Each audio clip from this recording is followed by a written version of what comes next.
Bismillahirrahmanirrahim. Assalamualaikum warahmatullahi wabarakatuh. Waalaikumsalam warahmatullahi wabarakatuh. Bismillahirrahmanirrahim. Bismillahirrahmanirrahim. Bismillahirrahmanirrahim. Sallallahu alaihi wasallam ala alihi wa sahbihi wa dzurriyyatihi wa ahli baitihi sultan al-musyid sultan al-musyid. Pada salam sirahun akan asmi nabi. Bismillahirrahmanirrahim. Syekh Masyari khususnya dengan muslimin al muslimat wal mu'minin wal mu'minat yang Allah yang sunnah dan nasihat khususnya para ulama murid di hadal maqam dan para Allah bihi wa bihi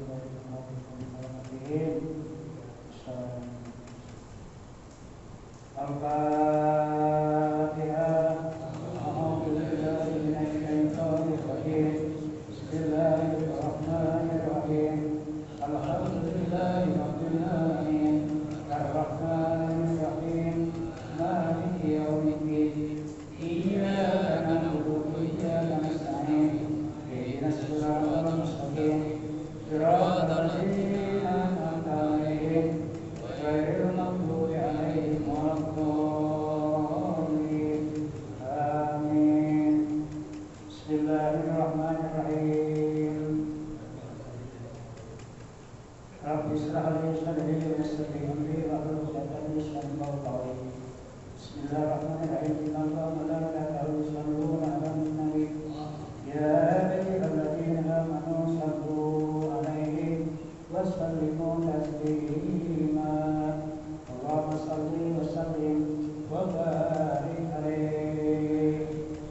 Dalam kita membaca sholawat sebelum melanjutkan bacaan kita mudah-mudahan kita mendapatkan pertolongan syafaat dari Allah Subhanahu wa taala. Ya Rabbi bil Mustafa tabligh maqasidana wa qilana ma madha ya wasi'al karami. Ya Rabbi bil Mustafa tabligh maqasidana wa qilana ma madha ya wasi'al karami. Wal habibul ladzi urjat syafa'atuhu li kulli hawlin bina awalimu daimi. Ya Rabbil Mustafa tabligh maqasidana wa qilana ma madha ya wasi'al karami. Mala yasqali wa sallim daiman abadan alal habibil khairi khalqi kulil ini. Ya Rabbil Mustafa tabligh maqasidana wa qilana ma madha ya wasi'al karami. Allahumma shalli wa sallim wa barik alaihi. Allah, barang siapa hamba yang membaca salat 1 kali akan mendapatkan balasan 10 kali. Alhamdulillah yang telah kita baca 3 kali berarti mendapat pahala 30 kali 1 dikalikan jumlah sekian. Kita dikatakan sekian. Mudah-mudahan telah dan hari kita mendapatkan pertolongan syafaat Allah. Amin. Allahumma amin. Bismillahirrahmanirrahim. Alhamdulillahirabbil alamin. Wassalatu wassalamu ala asyrofil anbiya'i wal mursalin sayyidina wa syafi'ina wa maulana Muhammadin wa ala alihi wa ashabihi ajmain. Amma ba'du. Fa inna asdaqal hadits kitabullah wa khairal hadi hadi sayyidina Muhammad sallallahu alaihi wasallam. Wa syarrul umuri muhdatsatuha wa kullu muhdatsatin bid'ah wa kullu bid'atin dhalalah wa kullu dhalalah wa bisanadil tasrif ila imamil mufassirin rahimahullahu ta'ala wa ala manama bihi wa وبقلوبه في الدارين آمين قال وهو أصدق القائلين أعوذ بالله من السميع العليم من الشيطان الرجيم بسم الله الرحمن الرحيم من جاء بالحسنة فله أجر أمثالها ومن جاء بالسيئة فلا يجزى إلا مثلها وهم لا يظلمون كما قال أيضا قال النبي صلى الله عليه وسلم طلب العلم فريضة على كل مسلم ومسلمة من المهد إلى اللحد وقال أيضا اطلبوا العلم ولو مسكين صدق الله العظيم. Yang barusan itu diskusi yang tadi belajar berdasarkan firman Allah surat Al-An'am ayat 160. Dan yang belakangan itu Al-Fatih menyampaikan sabda Rasul, namun itu yang dinamakan firman Allah yang langsung diberikan kepada kita dari Rasulullah SAW. Jadi bukan hadis, tapi kebesaran dari Allah Subhanahu Wa Taala. Jadi yang kedua jawabnya Allahumma shalli wa sallim wa barik alaihi. Kalau yang tadi yang diakhiri dengan wa hum la yuzlamun, Allah insyaallah pahala saya dapat double dua. Ya, yang pertama kita berikut pikir mengingat kepada Allah Subhanahu Wa Taala. Yang kedua kita memberikan kasih sayang, kasih rasa cinta kita kehadiran Allah Subhanahu Wa Taala. Nah, yang dinamakan seseorang cinta sama Allah sudah sejauh mana apabila mendengarkan kumandang kalimat sholawat, maka hendaknya segera kita sambut dengan membaca Allahumma sholli wa sallim wa barik. Subhanallah, alhamdulillah, dengan pertolongan Allah melalui baginda Rasulullah SAW sangat istimewa. Kenapa?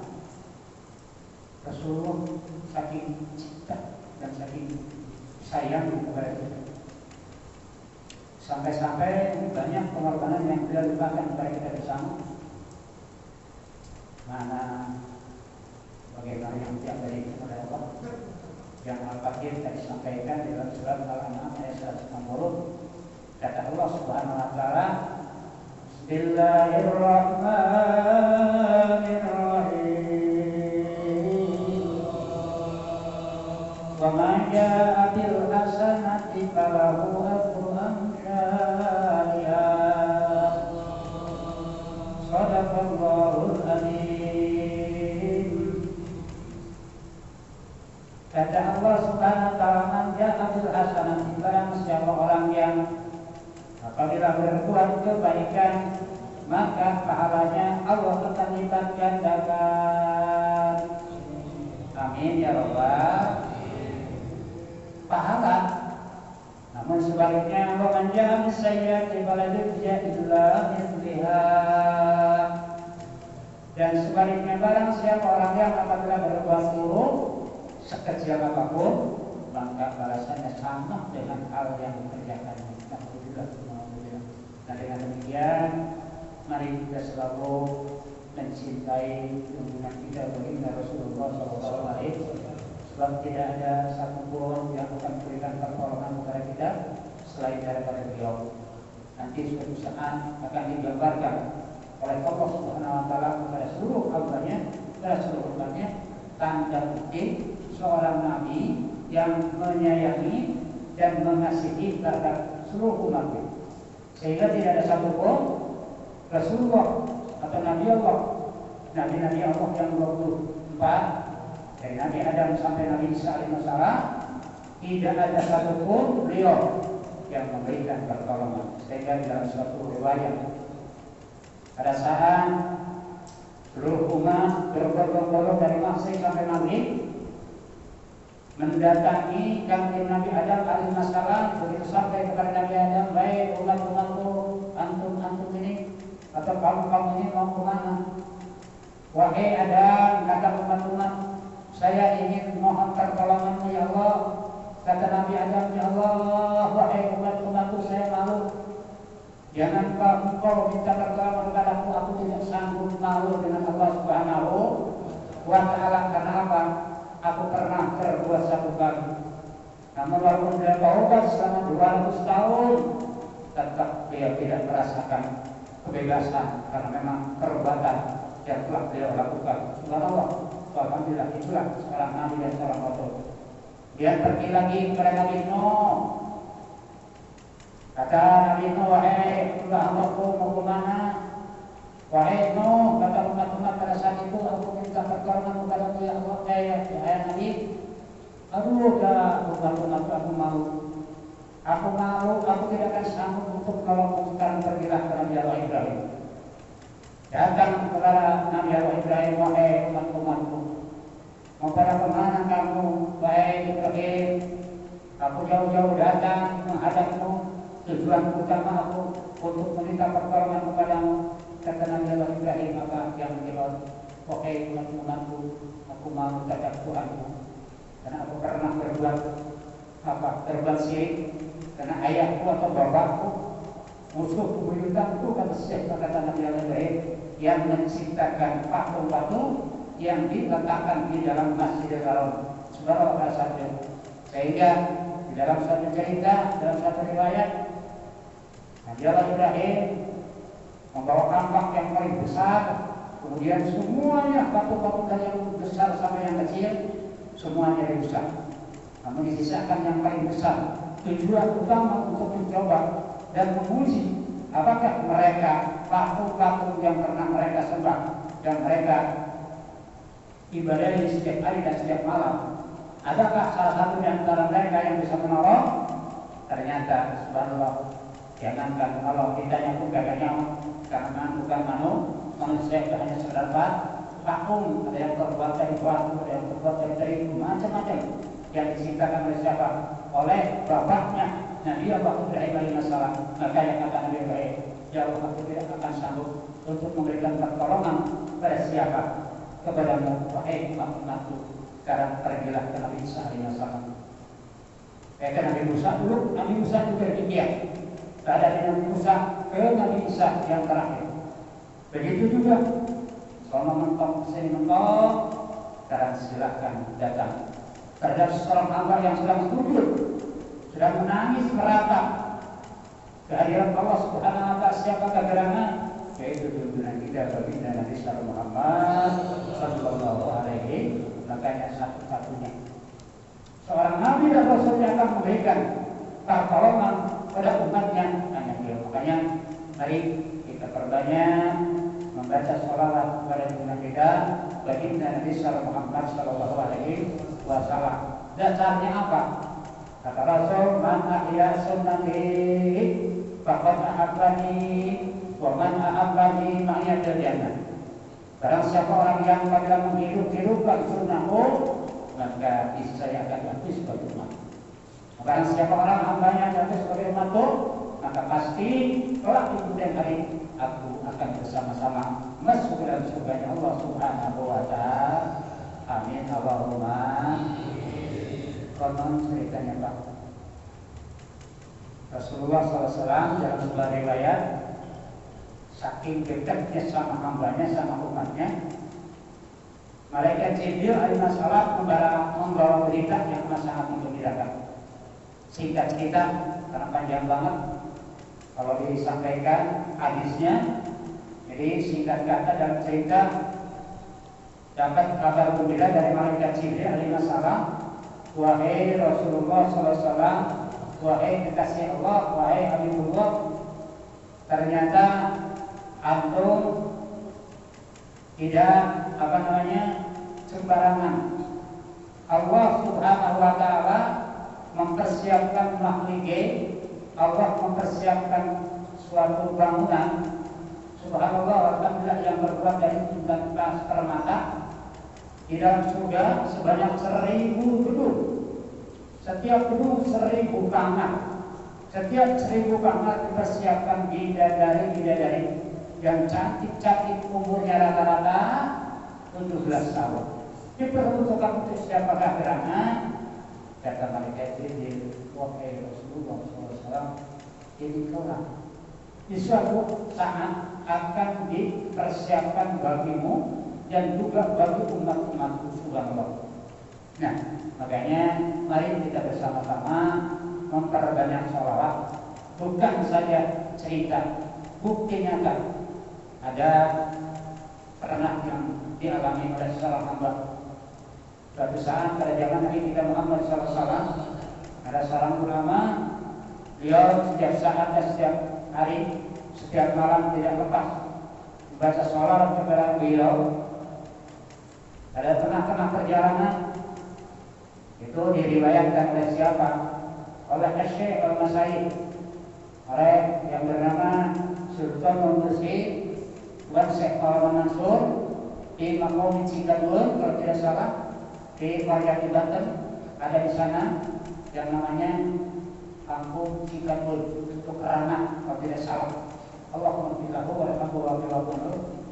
Orang cerita beliau begitu pulang dari Saudi Arabia, karena dulu belum ada pesawat, belum ada apa pada zaman beliau jalan kaki.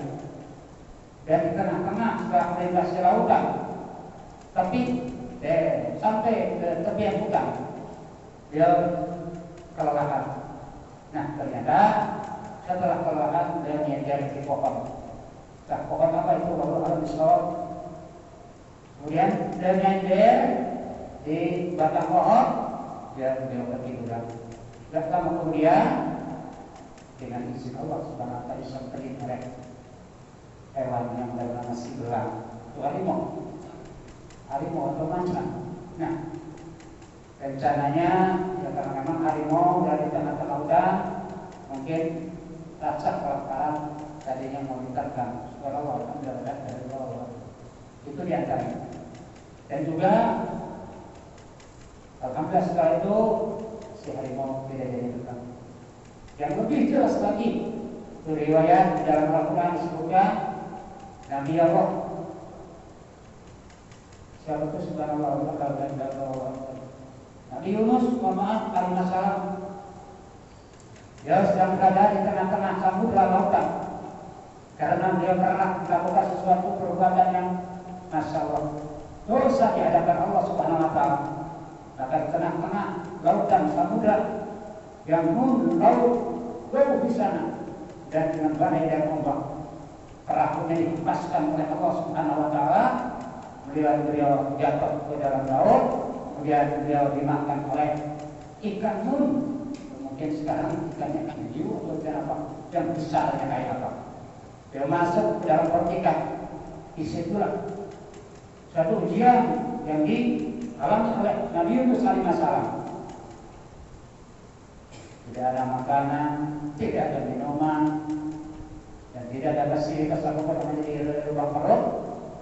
Oke, mungkin segala sesuatunya tidak, tapi yang sangat istimewa, di situ tidak ada oksigen sedikit pun. Kalau kita dengan hitungan detik, subhanallah, apa yang akan terjadi. Namun dengan pertolongan Allah, bimbingan Nabi kita Muhammad SAW, dia menyampaikan shalawatul anfal yang sering kita dalamkan, sering kita baca. Maaf, bismillahirrahmanirrahim.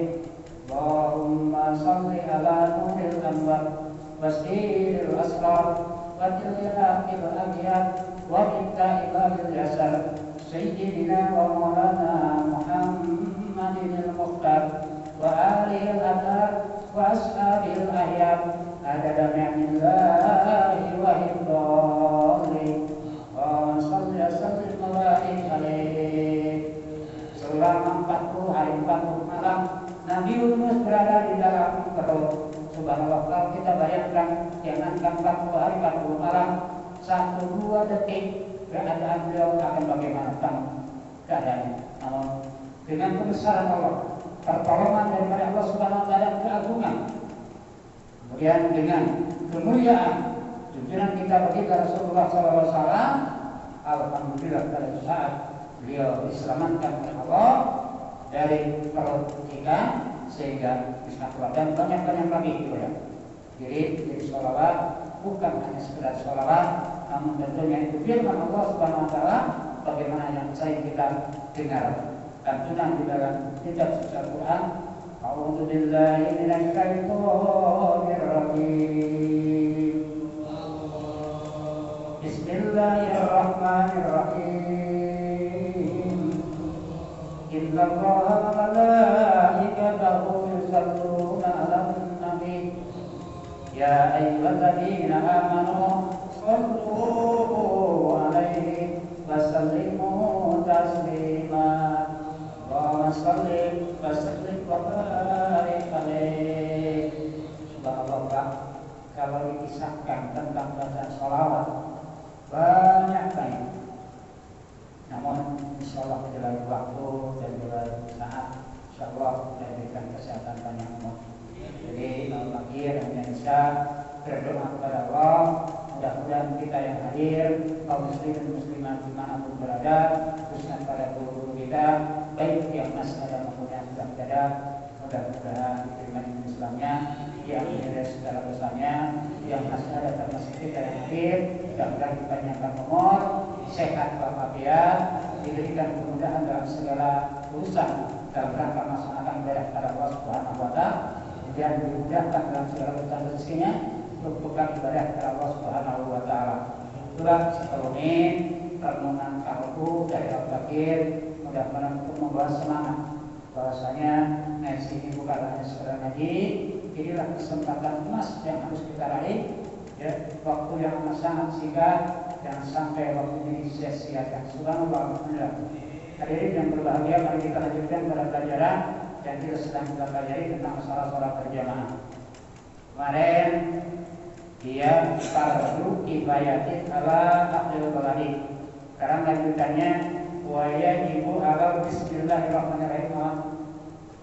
Wa yajibu ala muqtadi ayyan bil jama'ata awal ibtida'a wa ayyalama aqala imami fa intahu fiha wa ayyajtami'a ma'hu fi makanin wahidin.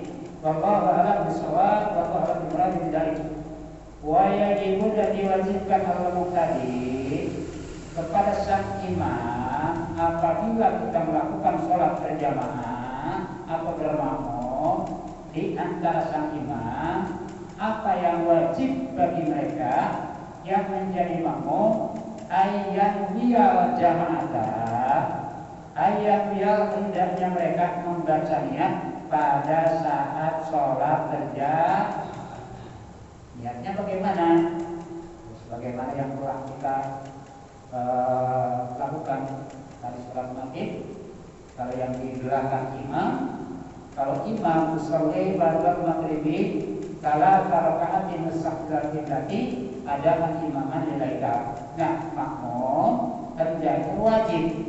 Yang namanya wajib praktek musoni bahasa ahli fikih, kalau kita lakukan kita mendapatkan pahala. Nah, sebaliknya kalau kita tinggalkan berarti kita dapat tinggal milih. Bingung. Kalau yang ingin mendapatkan kewajiban, yuk kita belajar sama-sama. Setiap kita hendak mau mendirikan sholat, kita bersiap-siap terlebih dahulu, fokuskan pikiran kita hanya semata-mata kita menghadap Sang Pencipta Allah Subhanahu Wa Ta'ala. Jadi niatnya kalau bagi makmum, sholli ba'da maghribi salata raka'atin mustaqbilal qiblati ada al-makmuman lillahi ta'ala Allahu akbar. Tapi tunggu abang-abang dulu. Nanti kalau sang imam sudah mengumandangkan Allah Akbar, baru kita yang ada di belakang baru mulai niat.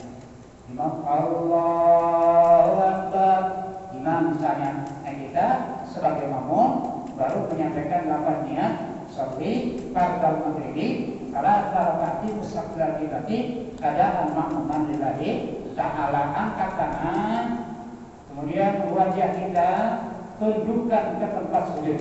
Jangan nengok kanan, jangan nengok kiri, jangan nengok atas atau jangan nengok bawah, karena seakan-akan kita sedang mendapatkan, kita sedang berdialog, kita sedang berbicara di hadapan Allah Subhanahu wa Ta'ala selain daripada bacaan.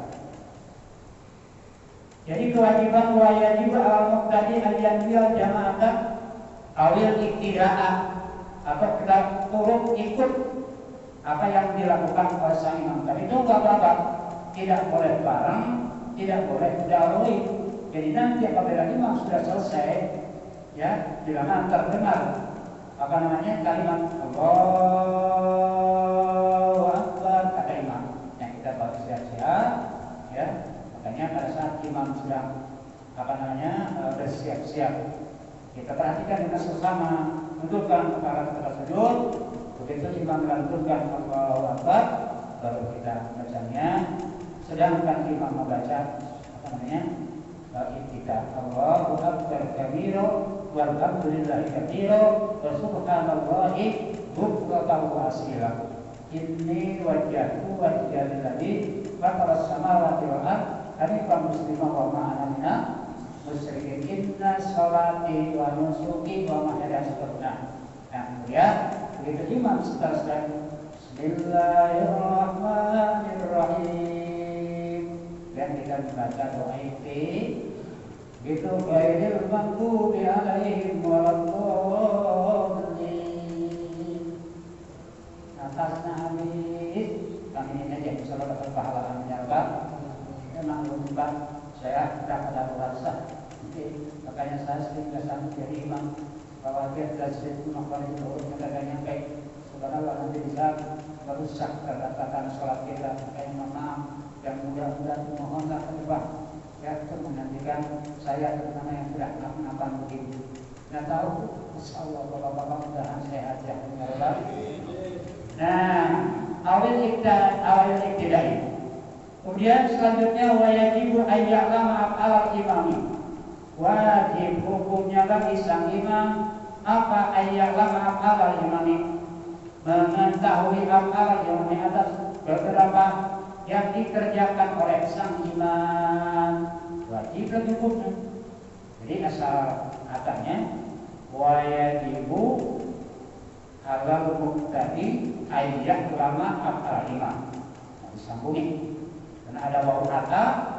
Jadi wa ayya'lama af'ala imami, dan hendaknya sang makmum itu mengetahui apa yang harus diketahui af'ala imami atas apa-apa yang dikerjakan oleh sang imam. Jadi harus memperhatikan selama imam di depan, ya, kita memperhatikan dengan hati saja, memperhatikan makanya tidak boleh lain selain daripada lapan-lapan bacaan sholat, ya, perhatikan sang imam. Makanya disarankan agak keras ya, supaya sang makmum yang di belakang apa yang dilakukan oleh sang imam terdengar. Subhanallah. Kemudian wa ayyutabi'ahu biha, dan juga wa ayyutabi'ahu wajib, wa yajibu ayyutabi'ahu biha, dan juga wajib bagi sang makmum ayyutabi'ahu, mengikuti apa-apa yang dilakukan oleh sang imam pihak pada saat mengerjakan sholat. Intinya dari mulai takbir sampai taslim. Takbir itu pertama angkat tangan, taslim itu dimana selesai sholat membaca assalamualaikum, pertanyaan assalamualaikum. Dari awal harus memantau sebagai makmum apa yang dikerjakan oleh sang imam, kita harus ikuti. Nah kemudian wa yajtami'a ma'ahu, dan hendaknya harus berkumpul ma'ahu beserta sang imam. Yang berkumpul siapa? Makmum. Dikatakan berjamaah itu kata ulama wa yajtami'a ma'ahu di makani wahid, dan hendaknya yang disebut berjamaah itu yajtami'a, mereka itu berkumpul antara imam dan makmum. Contohnya kayak tadi, kalau terpisah-pisah, misalkan imam di masjid sini dan saya kemudian sholat di rumah, itu bukan berjamaah, namanya mufaid, alias sholat sendiri saja. Yang namanya berjamaah itu ada imam, ada makmum. Jadi wajib jami'ah ma'ruf di makan wajib, harus berkumpul beserta imam di makan wajib di tempat yang satu, tidak boleh terpisah di luar saja. Kalau pintu masjid tertutup, terkecuali kalau penuh kayak Jumatan atau Idul Fitri ataupun Idul Adha juga jadi masalah sampai ke sono. Artinya kan nyambung dan tidak tertutup. Kalau seandainya di ruangan udah pintunya tertutup, misalkan, jadi itu tidak katakan ayat Islam yang tidak dikatakan tertutup. Jadi wa ayat Islamnya mau dimakan wa ini. Kemudian selanjutnya wa yajibu Allah yataqaddam. Diwajibkan kepada sang makmum Allah yataqaddam. Bahwa ini kemana-mana ikut, karena untuk nyambungin biar supaya tidak tersesat, biar supaya tidak salah jalan. Bahwa terus ikut kemanapun. Jadi seterusnya Allah yataqaddam dan hendaknya tidak boleh mendahului siapa sang makmum alaihi kepada sang imam tinggi pada saat melaksanakan sholat. Jadi jangan mendahului imam belum angkat tangan, si makmum sudah angkat keluar. Itu bukan berjamaah, namanya sholat sahih. Hati-hati Pak. Ruku kalau imam belum berdiri jangan bangun duluan. Ruku nih. Subhana rabbiyal azim wa bihamdihi. Subhana rabbiyal azim wa bihamdihi. Subhana rabbiyal azim wa bihamdihi. Imam belum selesai baca tasbih, ya kita udah bangun, itu juga bukan berjamaah. Tunggu sabar. Nanti kalau sang imam sudah berdiri, selesaikan. Jadi kata Muslim, wala yataqaddama, tidak boleh mendahului alaihi seorang makmum tinggi pada saat mengerjakan sholat. Kemudian wa Allah yataqaddama juga wajib kepada sang makmum Allah yataqaddama alaihi bil amali taqadduman fahisan. Tidak boleh mendahului seseorang makmum alaihi kepada sang imam bil amali di dalam suatu pekerjaan selama di dalam sholat taqadduman fahisan, mendahului dengan pekerjaan yang buruk misalkan tadi karena harus tertib Pak. Sholat itu jangan suka mendahului imam. Nanti di akhirat kelak hari kiamat menurut keterangan daripada sabda Nabi kita Muhammad SAW, orang yang rajin berjamaah Allah akan melalui benar atau tidaknya kata baginda Rasulullah SAW, yang suka mendahului sang imam akan digambarkan kal himar. Tahu himar Pak? Himar itu kuda kecil akan digambarkan kepalanya, ke bawahnya wujudnya hamba atau manusia, namun kepalanya bagaikan kuda itu. Alhamdulillah subhanallah bagi siapa yang apabila sholat berjamaah suka mendahului sang imam, makanya pantesan kata Nabi al-amalu bila ilmin al-umum, seorang hamba yang beramal apapun bentuknya tak harus dengan ilmu makanya akan sia-sia. Subhanallah, inilah pentingnya ilmu Pak. Inilah pentingnya ilmu. Maka pakai sangkan kalau untuk ke depan dan menimbulkan cuci-cuci kita sekarang masanya titipkan ke tempat-tempat pengajian di mana yang mengadakan pengajian, karena kita tetap sudah hampir menjelang asar, bahkan sudah hampir menjelang maghrib. Siapa yang akan menggantikan di lingkungan kita untuk kelanjutannya agama kita? Karena kalau tidak ada penerus, subhanallah, ini yang mudah-mudah bangkit. Makanya dimanapun, kapanpun ada pengajian, ya kita datangi, insya Allah. Kalau kita selalu ngaji, insya Allah oleh Allah Subhanahu Wa Taala akan bahagia hidupnya, baik dunia maupun akhirat. Karena kalau berilmi bari betul ala kulli muslimin wa muslimatin, bahkan Nabi menegaskan kalau berilmi, kalau bisi carilah ilmu, walaupun itu ilmu adalah di negeri Cina mana paling dekat Singapura, katanya akan beberapa Singapura, di Tiongkok, Korea, Jepang dan lain-lain. Kalau kita jauh ke depan, sekarang Cina yang berbanyak di Jakarta, dekat makanya Cina itu yang merupakan budaya ilmu, jangan dikira itu yang menjadi siapa namanya Wali Songo, Wali yang 9, Syekh Abdul Fatah, dari mulai Sunan Ampel, Sunan Giri, Sunan Demak, Sunan siapa tak beliau. Bahkan sekarang ada cucunya seorang perempuan ahli ceramah, nah itu Cina juga. Jadi kita tuh belakangan, jadi yang datang pertama ke Pulau Jawa termasuk Indonesia orang-orang Cina, karena ilmu apapun Cina itu ada. Dari ilmu perdagangan, ilmu ini, ilmu itu Allah. Alhamdulillah saya pernah mengaji ke orang Cina itu sekitar 40 tahun Pak, tentang apa? Tentang apa di bidang dagang. Karena subhanallah ternyata waktu saya pernah sekolah, saya pernah mengaji jadi anak buahnya Cina selama 40 tahun. Yang namanya uang, jangankan ratusan ribu, Rupiah pun jangan sekali-kali Cina itu diakali, jangan. Karena beliau itu amat sangat matem perhitungan, Rupiah aja, jangan sampai bohong. Mendingan kalau kita perlu minta terang-terangan, mendingan minta daripada kita maaf menyalahkan data tanggal aja tanggal. Misalkan saya belanja barang, perjanjian isi di tanggal jam apa, terus ini namanya itu kwitansinya jangan sampai hil. Nah kemudian tersempat ada seorang teman pada saat itu beli barang karena sudah waktunya lama, kemudian si tanggalnya diganti, tapi sama beliau betul-betul kelihatan. Kalau bapak kalau itu mau merusak nama saya, gitu bilangnya. Kenapa?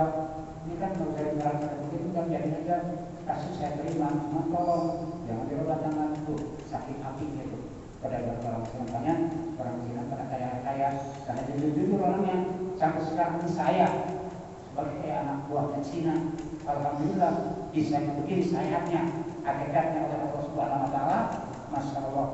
Jangan dikira nah hadirin yang dimuliakan Allah Subhanahu Wa Taala. Jadi yang namanya berjamaah itu kita harus tertib, harus ngikutin apa yang dilakukan sang imam, ya.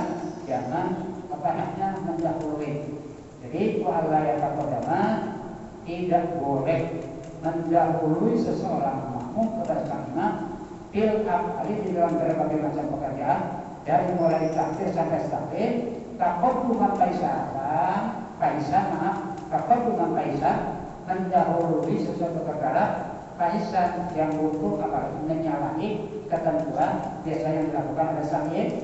Misalkan ini mohon maaf ya sering saya lagi sholat kan si mama tangannya nggak pernah berubah ke kanan atau kiri, tangan sama kaki. Tadi seorang makmum saya waktu jalan-jalan ke Pulau Kidul, Pulau Seribu, Kolong, saya ikut berjamaah. Di belakang ternyata saya di jalan keempat atau jalan kelima, ya tapi kalau orang sudah berubah tangan sama kaki itu ya pada bergerak. Padahal kan di dalam sholat tidak boleh menggerakkan anggota badan lebih daripada satu. Batal hukumnya, maaf. Nanti insya Allah akan kita pelajari tentang perkara yang bisa merusak tatanan sholat. Jadi jangan lihat, ya, perhatikan sang imam. Kalau imam belum menggerakkan, jangan digerakkan terlebih dahulu. Itu sudah mendahului, ya. Tidak boleh di sini katanya. Wa Allah yang taqaddam alaihi al-afali taqaddum Kaisar.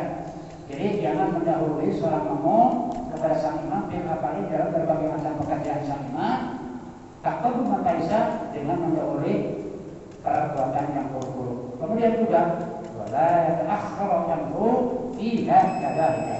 Dan juga jangan menunda atau membelakangi, wala yata'akhkharu, jangan menunda imam sudah assalamualaikum, misalkan di akhir sholat kita telah cicip baik atau saja ikutin assalamualaikum ke kanan. Nanti kalau imam sudah assalamualaikum atau imam sudah ghairil maghdubi alaihim waladdallin, kan wajib dijawab amin.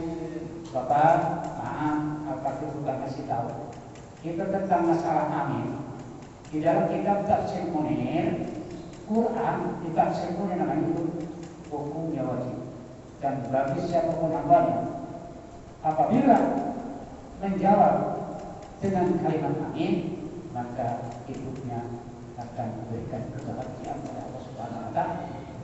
Amin, artinya mudah-mudahan Allah mengabulkan atas permohonan kita semuanya. Insyaallah amin ya Allah. Jadi wala yata'akhkhara yang mudah. Kalau imam sudah ngangkat tangan duluan, kita jangan dilama-lamain. Nanti kalau sudah imam ngangkat tangan, sudah kita ini takbir, ya. Nah, imam di sana sedang membaca Al-Fatihah, kita tunggu, jangan nanti membaca surat dan kita ngangkat tangan, jangan. Itu artinya wala yata'akhkhara pihak dari begitu juga. Nah, itulah hadirin yang dimuliakan Allah Subhanahu wa taala tentang pelaksanaan berjamaah di antara imam dan makmum. Intinya salat berjamaah itu wajib hukumnya seseorang makmum kalau mutarik pada sang makmum ayat biar jamaah tandanya tadi yang pertama membaca niat pada saat berjamaah. Oleh tidak atau kita ngikutin apa yang dilakukan oleh imam. Dan lagi wajib para ulama dan harus mengetahui tentang beberapa pekerjaan sang imam, baik kami harus mengikuti apa yang dilakukan oleh sang imam. Wahai jami'ah, yang namanya sholat berjamaah itu hendaknya berkumpul mahal beserta sang imam di makam wajib di dalam tempat yang satu. Wa alla yataqaddama, dan juga tidak boleh mendahului alaihi kepada sang alaihi salam mu'min kepada sang imam. Jangan mendahului alaihi taqaddama alaihi taqaddama faizah, dan jangan mendahului pekerjaan sang imam di dalam beberapa pekerjaan. Jangan mendahului pekerjaan yang buruk-buruk, intinya di luar sholat. Jangan. Berarti kan batal kita bukan berjamaah kalau gitu. Ya, wala yata'akhkhara, tidak boleh menunda, mengakhirkan angkuh seorang makmum tidak pada saat melaksanakan sholat sang imam. Kadang-kadang dan itu juga wala tasihu imamati. Insyaallah dan kita berikan kesempatan panjang umur, besok bisa melanjutkan pelajaran kita. Tidak sah seorang imam berjamaah, tidak sah seorang imam yang seorang perempuan, kecuali perempuan dengan perempuan. Kalau seorang bapak-bapak berjamaah terhadap seorang perempuan itu tidak sah. Insyaallah besok akan kita kaji bersama. Dan al-fakir diberikan kesempatan oleh Allah Subhanahu wa taala bisa memberikan pelajaran. Kira itu saja, walaupun qalilan sedikit, mudah-mudahan Allah memberikan petunjuk kepada kita sehingga kita bisa menyempurnakan ibadah sholat kita. Insyaallah kita mungkin termasuk orang yang selalu berjamaah atau Ramadan, orang selalu berjamaah, orang selalu berkumpul dalam sebuah kebaikan, apalagi dalam sholat itu merupakan kasih sayang dari Allah Subhanahu wa taala. Al-Fatihah. Bismillahirrahmanirrahim. Alhamdulillahirrahmanirrahim. Ar-Rahmanirrahim. Maliki yaumiddin. Iyyaka na'budu wa iyyaka nasta'in. Ihdinas siratal mustaqim. Siratal ladzina an'amta 'alaihim ghairil maghdubi 'alaihim waladdallin. Allahumma salli qulubana bi nuri hidayatika kama nawwarta bi nuri syamsika abadan abada bi rahmatika ya rabbal alamin. Allahumma ja'alna auladana wa azwajina wa dzurriyyatina wa ahlina wa qarabatina min ahlil ilmi wa min ahlil ghaib wa la taj'alna wa iyyakum min ahli syarri wal ghaib. Rabbana atina fid dunya hasanah wa fil akhirati hasanah wa qina adzabannar. Walhamdulillahi rabbil alamin. Terima kasih, mohon maaf. Wallahi la ilaha illallah. Allahumma fi al-aqwali tarik. Assalamualaikum warahmatullahi wabarakatuh.